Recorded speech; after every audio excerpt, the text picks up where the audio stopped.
kyoke sun dagina. Ma kyoke kud dagi.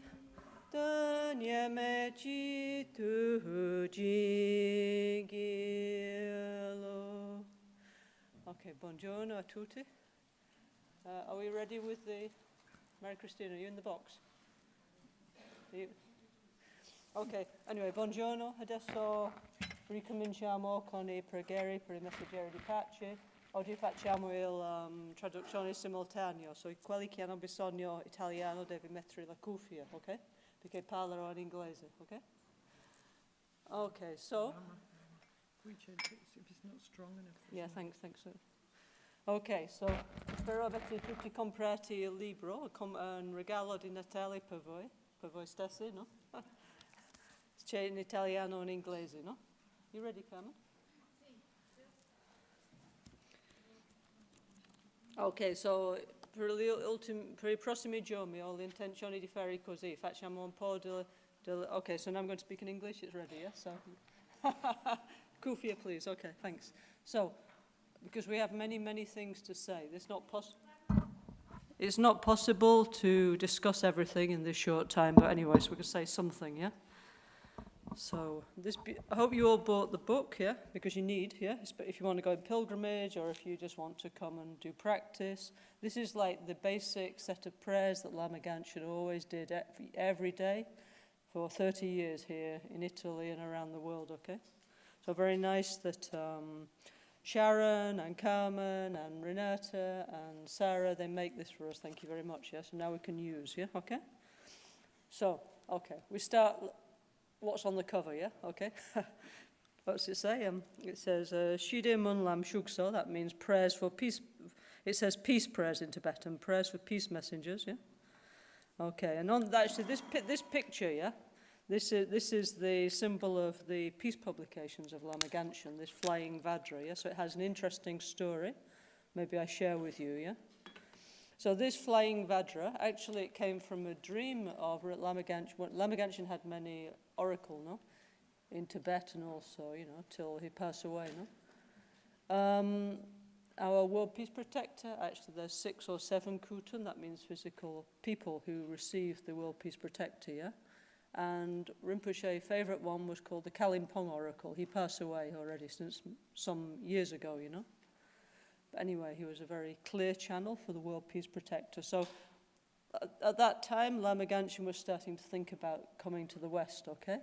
So then the oracle, he had this dream of this flying Vajra, and this Vajra flying around everywhere, yeah? Then he told Rinpoche, he said, oh, it's very auspicious. At that time, Rinpoche had never really been anywhere, no? He'd been, okay, Sikkim, India, Nepal, yeah, okay?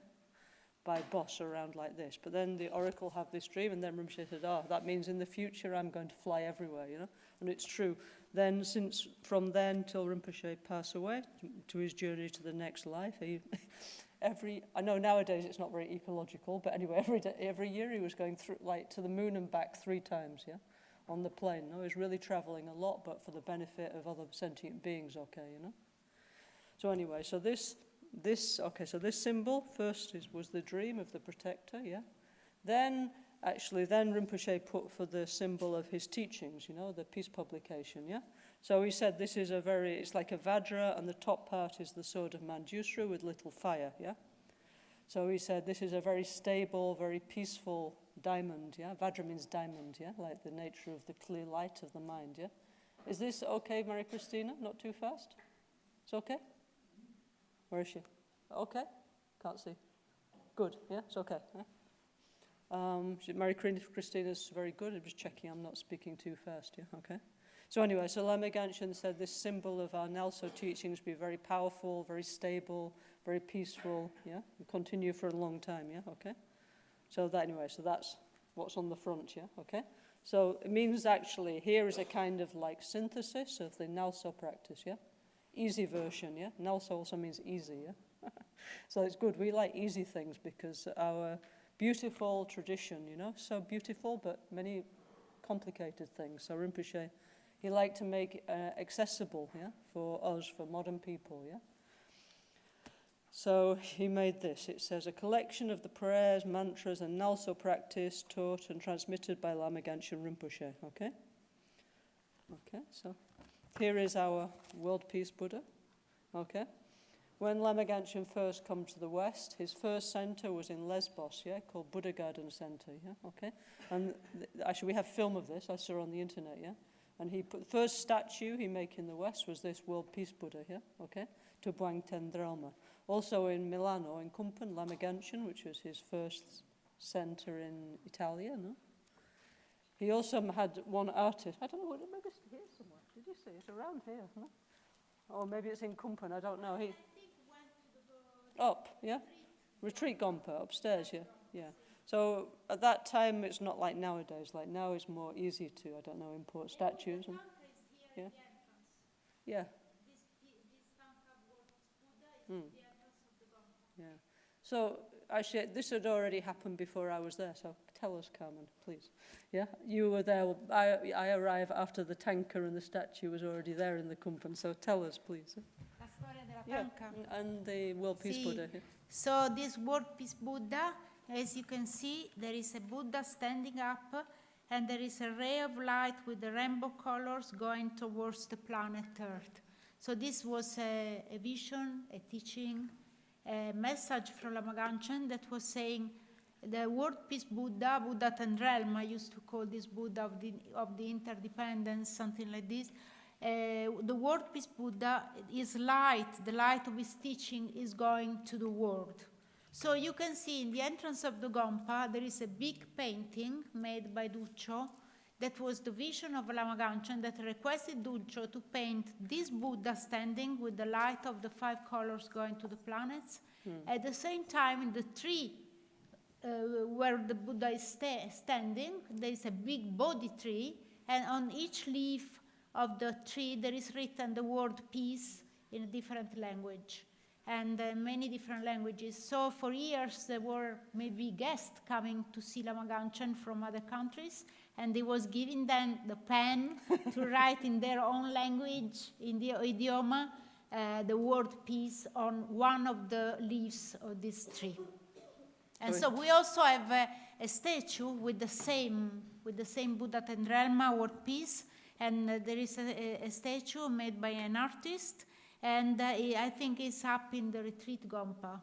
It's a kind of table statue. It's big like this table, let's say, with the Buddha and the tree, all made with clay and colored. You know, nowadays we have so many beautiful things here that some actually important things you don't really pay attention to, you know. So that was like our first Buddha, actually, that one, wasn't it? That one upstairs, yeah? Yeah. Anyway, so... Even at that time, you know, there was not internet, actually.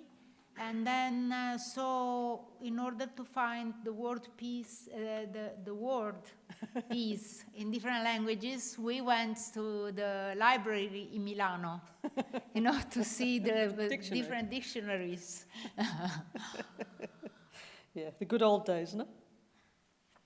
Anyway, so also this is called Prayer for Peace Messengers. One, Lama Gangchen, after he started teaching self-healing, actually spent like 2 years going around the world talking about peace. Peace with everything, everything with peace for 2 years, yeah?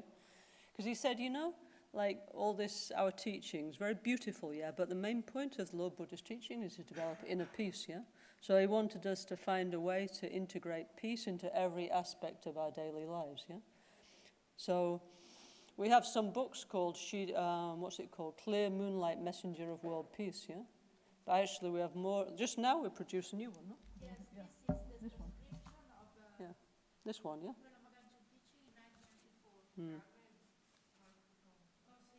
1994. Yes, we have this beautiful book just published, available. It's a transcription of Lama Gangchen's teaching given at Kumpa Lama Gangchen in Milano at Christmas course in 94 or 95, between 1994.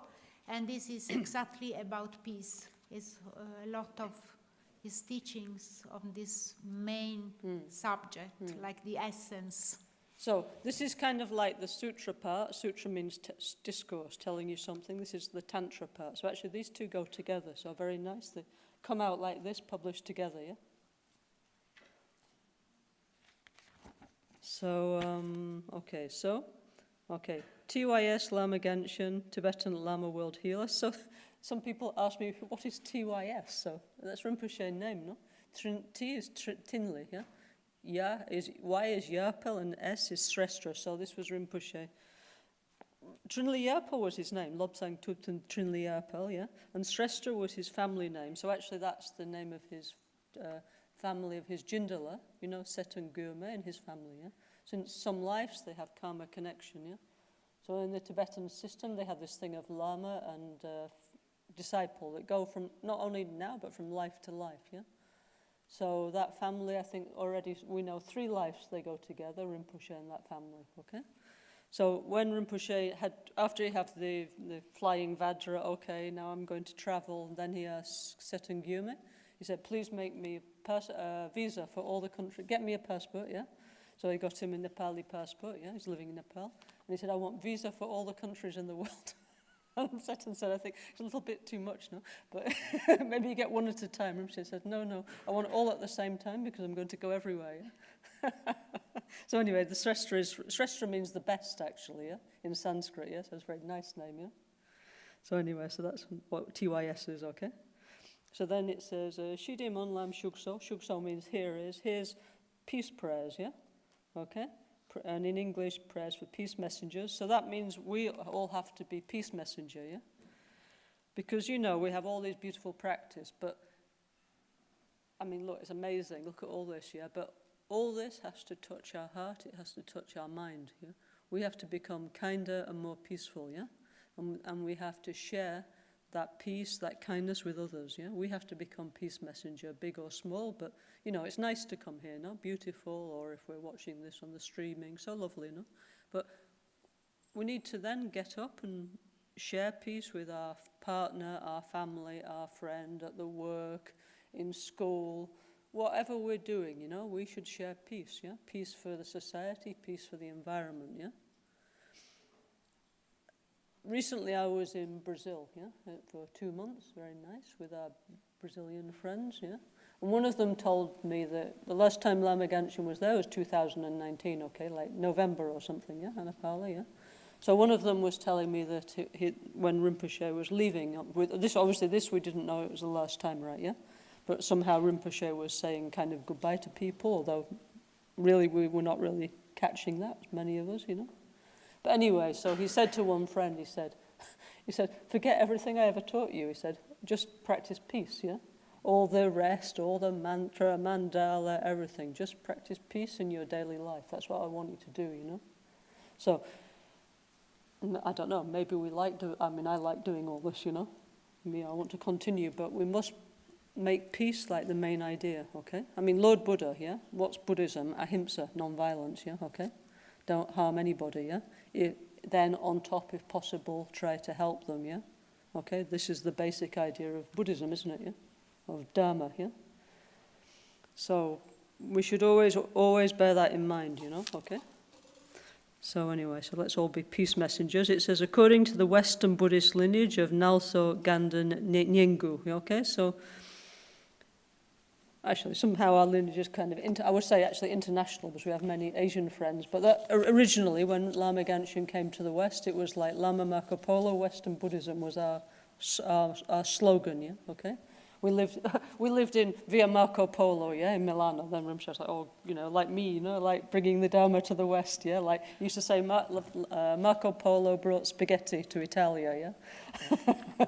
And he said, so he felt this was very meaningful, yeah? Marco Polo, we went from Venezia, no, to the Chinese court, to Mongolia, through the Silk Road, which actually Lama Gangchen, he also did that, you know? He traveled through all the cities of the Silk Road, yeah? Anyway, so Western Buddhist lineage, NgalSo Ganden Nyingu. So we are you can see here quite clearly, yeah? We are the followers of Lord Buddha Shakyamuni from the lineage of Atisha, yeah?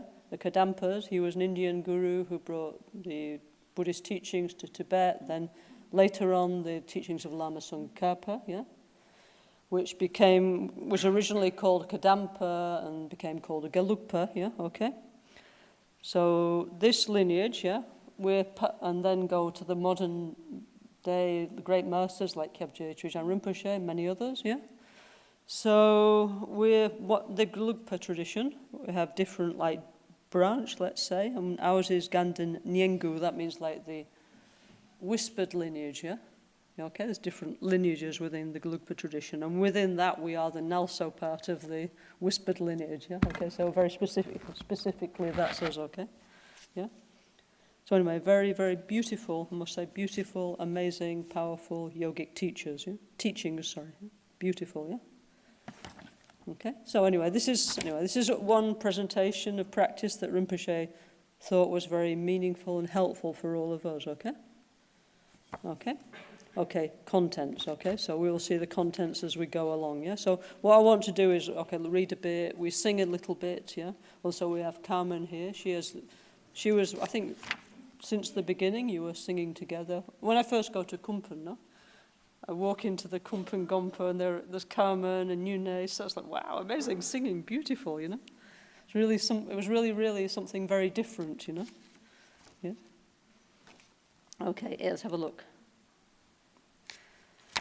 Okay, okay, introduction. Yeah, okay, you can buy the book yourself, yeah? I'll just read a little bit, yeah? It says, to live the life of a peace messenger is a modern take on the commitments taken by Buddhists on the Bodhisattva path. Traditionally, this is page 12, Mary Christina, yeah? Traditionally, a Bodhisattva is anyone who, motivated by great compassion, has generated the wish to attain Buddhahood for the benefit of all sentient beings. So then there's a quote from Rinpoche. He said, we all choose something for this world. Some people choose violence and war, but we don't have to follow them. We can choose peace, yeah? So obviously, unfortunately, as we know very well, there's many terrible conflicts in the world at the moment, yeah? So we, as Buddhists, we should not agree with that, you know? Sorry to say, but we choose peace, yeah? Okay? Peace is very precious to us, personally and for this world. We need to develop inner peace for ourselves, and one day we will realize peace for our families, our environment, and the world. This world needs peace. We have the responsibility to show a good example by becoming a peace messenger. We can do this by mixing peace in every moment of our daily life, looking with peace, talking with peace, listening with peace, touching with peace. So Rinpoche really used to emphasize this a lot, you know, because, okay, it's very easy to say we should be peaceful, you know, you should be peaceful, but he said we have to start with changing our own behavior, you know. So he used to say that, for example, when we're walking down the street, yeah, if somebody looks at you, it's true, no? You can feel, no? For if somebody look at you from behind, you can feel, no? This eye looking at you, you know. So he said every time we look at each other, we need to look like Chenrezig, you know. Buddha Chenrezig means gentle eyes, loving eyes, yeah. So we need to always look with loving eyes, kind eyes, gentle, not like this, yeah. And so he used to say that, you know, we have to be careful because otherwise, if we look badly or if we speak badly, he said it's more than like pointing a gun at somebody, you know, they feel very bad emotionally, yeah? So this doesn't cost anything, does it, yeah? To, you know, like just a bit smile, to be kind, look nicely, try to speak nicely.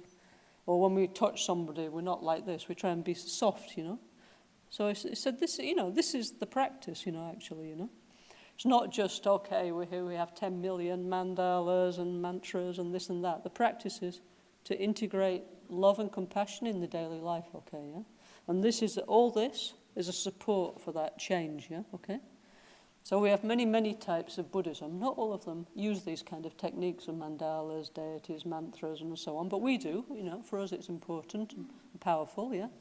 But anyway, whatever way you do, or through other religion or whatever, we should try and change, yeah, because it's very easy, no, to open the paper and say, the government's wrong, everything's wrong, yeah, why is there no peace in the world? But we need to start being peaceful people ourselves, you know, yeah, you know, not always point the finger at the unpeacefulness of the other, no, yeah, okay. So this is like our kind of mission to be, so all of us, we have some peace, you know, some kindness, but we need to gradually increase the percentage of that in our daily lives, you know. Like, you know, like, we spent many, many years with a great master, okay, yeah? And of course, sometimes he's giving like super esoteric teachings, the most high, the most profound, whatever. But a lot of times he was saying things like, you know, he was saying like, when you get up in the morning, you have to say, hello. When you see people, you have to be nice. You have to say very simple things because we want all this like super top, you know, realization and enlightenment. But the small things at the basis we forget, no? So Rinpoche used to emphasize very much how to do in the daily life, you know. So it's true, no? Wasn't it, yeah? Not just a theory, you know. He show us whether we got or not. That was each one of us, you know. But he show for example, even I don't know when he's putting things, everything he have like showing, like his teaching was through his action, you know, body, speech, and mind, you know. So anyway, so we need to become peace messengers. We need to talk with peace. So I used to say we need to do. Is it okay? Okay. We need to do peace. Say peace gossiping, yeah, yeah. Because he said, we like very much gossip, yeah? Yeah, Pete Galetze. So he said, okay, if you need to do gossip, then we spread the peace gossip, yeah? So always give positive ideas, you know? Speak nicely. Don't follow like the, you know, like in the media, there's always a lot of negative, a lot of confusion. He said, this don't follow, yeah? Because just creating more confusion, more suffering, more pain than there is already, no? Yeah? But we need to always speak, like, you know, like people gossiping around, like this, no? Yeah? So we need to go around, each one little bit, peace this, peace that, you know, something positive to each one, you know? So it's true, you know? Yeah? Anyway, so then Rinpoche said we need to transform the container and the contents. Container means nurture in Tibetan, so container means like the world, yeah? The universe, the elements, yeah? So that's the container, and all living beings like ourselves and other life forms, we're the contents, yeah? So the container and contents we need to transform into a mandala, yeah? Mandala in Sanskrit, or kilkur in Tibetan, means from, like here, no? From the center to the edge, everything is pure, everything's positive, yeah? So it means we need our life, everything from the center, like what's most important to us, yeah? To all aspects of the life need to become pure and positive, yeah? You know, so that means, this is a very central idea of tantra, actually, you know? It's not like, okay, here I go to, let's say I go to the Albagnano, I go to the Gompa and I pray, I'm good, you know, okay? I'm very good, and then I can go home and just do whatever I want. This is not working, no? Because the amount of time we spend in the Gompa means actually like the meditation place, you know? Cut off from, Gompa actually means isolated from an ordinary life, yeah? Okay, so here's a little bit isolated, but since we got the internet, it's a lot less, on the road, it's a lot less isolated than it used to be, no? But we need to not follow the ordinary mind, yeah? Okay? Yeah, so Gompa means this, yeah? Okay? So, okay, we come here, it's nice, no, but when we go back, maybe we have some kind of practice or something, maybe it's 5 minutes or 2 hours or whatever, but if we calculate, you say, I don't know, let's say I'm like 35 or 58 or whatever age I am, and we think, okay, according to my natural life expectancy, I have, let's say, 20 or 30 years left, if I'm lucky, hopefully, yeah? But then how many years is sleeping, how many is eating, how many is going to the supermarket, how many is in the traffic? Then you think, I've only got like 1 year left, yeah? No? No, really, if you calculate, you think, I really don't have so much time left. So the Buddhist idea is, okay, we need to make everything in our daily life a spiritual practice. So, okay, if we spend like the third of the rest of our life sleeping, we need to make sleeping into a spiritual practice, yeah? If we spend, I don't know, like say 4 or 5 hours a day, yeah, eating and cooking, we need to make eating and cooking into a spiritual practice, yeah? If I need to go to work, like San Paulo, no, 2 hours per day, you know, then I need to do something positive with that time, yeah? So every aspect of our life we try, you know, bit by bit to transform, to make positive, okay? Then we have some hope to evolve in this short human life, you know? Yeah, which is just one instant in the, compared to the life of the universe, no? Okay. So anyway, so we need to make the container and contents into a mandala of peace, yeah? So Rinpoche says we can choose to mix our mind with negative emotions, such as anger and fear, and we can also choose to mix our minds with the positive energy of peace, yeah? This is up to us, of course, you know, because this is Buddhism, by the way, yeah? We don't say, you must do this, because we respect, everybody has their own free will, you know, but we show like, okay, like we have Tubang Tenderelmo, that means the Buddha who shows interdependence. So, in the Dharma teachings, we just say, okay, if you plant a positive seed and put the condition, you will get a positive result. If you plant something negative, you'll get a negative result, yeah? Then you choose, you know? But the thing is, many times when we don't really know the result of our action, it's not really clear to us, yeah? So the Dharma is very good at making clear, you know? If you, I don't know, for example, if I want somebody to love me, I need to give love to the others. It's, you know, karma's simple, no? Action, yeah? Yeah, actually, you know, if I want peace, I need to give peace to the others and so on, you know, okay? So anyway, this is up to us, yeah, okay? We have to make a decision and develop the determination to be a peace messenger and work for inner and world peace, yeah?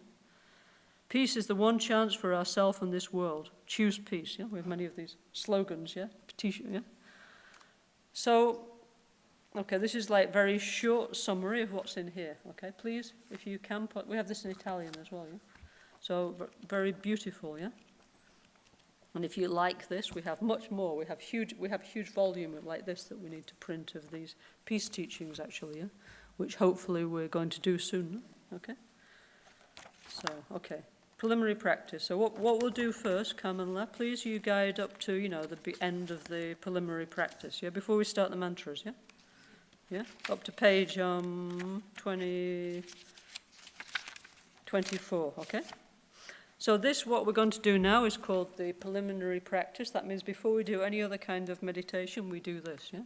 So, Lama Gangchen created a system called NgalSo. NgalSo means how to relax and regenerate the body, speech, and mind, and the environment, okay, yeah? So, in all the NgalSo practices, this preliminary practice is the same. Why? Because then we have some slight chance that we might remember it, yeah? Because many times we're not, okay, this is supposed to be portable. Now it's actually a bit bigger than the original, yeah? But sometimes maybe you don't have this. So the idea is that you can know it, yeah? Actually, if you're not so difficult, yeah? Many of our friends, they do know, most of our friends, they know by heart, yeah? Yeah? So maybe you sing the preliminary practice and then we'll discuss a little bit, yeah? And then anybody who wasn't here yesterday, by singing together, by listening, yeah, you receive the transmission, okay? So, Camila, please, can you adjust our microphone? So Karma's microphone's more strong than mine, yeah? Because actually I want to hear Karma, not me, yeah? Okay? I'm the Koro, she's the...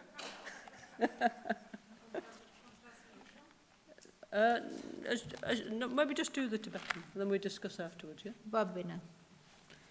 Quindi ora facciamo i preliminari, and so we are going to do the preliminary on this booklet on page 15. Preliminari, pagina 15.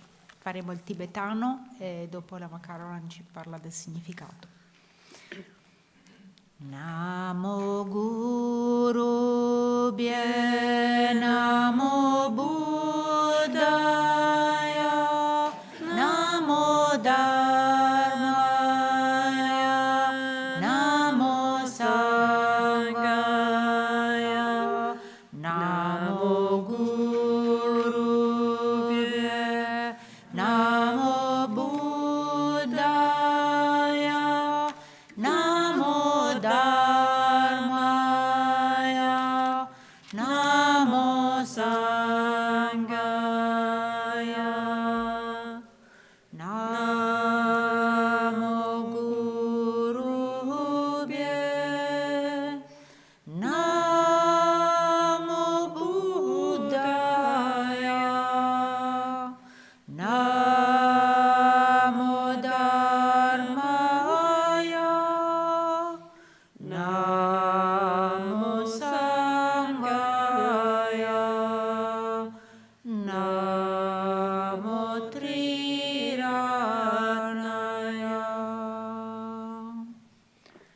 Sangye Chodan Soki Chonala Chanchu Bardo Dani Kyapsuchi Dagi Jison Kipe Sonangi Drola Penchi